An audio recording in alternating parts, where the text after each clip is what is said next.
অমর একুশে বইমেলার 11তম দিনে এসেছে কিশোর থ্রিলার ও কাব্যগ্রন্থ সহ নতুন নতুন বই।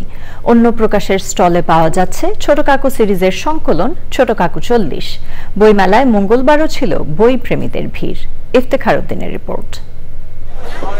অমর একুশে বইমেলায় এসেছে শিশু সাহিত্যিক ফরিদুর রেজা সাগরের ছোট কাকু সিরিজের 40টি বই এক খণ্ডে।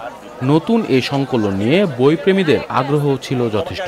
আমরা দিন দিন বড় হচ্ছি, কিন্তু আমাদের ছোটবেলা এখনো ওই চলছেই, তো এই কারণে আমার এই বইটা অনেক ভালো লেগেছে। ছোট কাকু সবচেয়ে মজার বিষয় 40টি উল্লেখযোগ্য জেলায় এর কাহিনী বিস্তৃত।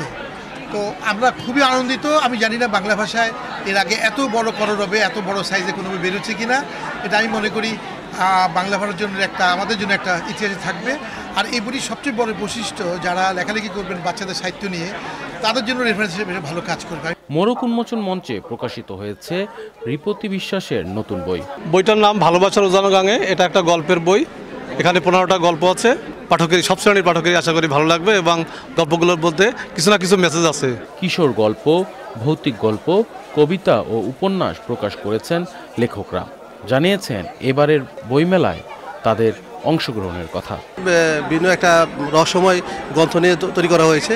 পাঠকেরা আশা করি আকৃষ্ট করবে। এবার আমার যে বইটা বেরিয়েছে এটা 7ম বই বলছি, কারণ আমার মানে কাব্যগ্রন্থ আছে কয়েকটা, এবং এইটা হচ্ছে সম্পূর্ণ মুক্ত কথা। প্রত্যেকটা গল্পের পেছনে ওর নিচে ওর সাথে ইংরেজি অনুবাদটুকু থাকবে। তো আমি সেই হিসেবে এবারকার বইটা আমি বের করেছি স্তননের সিম্ফনি। এটা হলো ওই যে মানে স্তনন বলতে কান্না বলেন, আক্ষেপ বলেন, আর সিম্ফনি তো রোল বলেন, আর যা বলে কান্নার রোল আর কি, মানে ব্যাপারটা এরকম আর কি। এবারের বইমেলাটা আমার জীবনের একটা অনেক বড় একটা পাওয়া। আমার এবার প্রথম একক কাব্যগ্রন্থ বের হলো। 11তম দিন শেষে অমর একুশে বইমেলায় প্রকাশিত বইয়ের সংখ্যা 800 ছাড়িয়েছে। Iftekhar Uddin, channel I, Dhaka.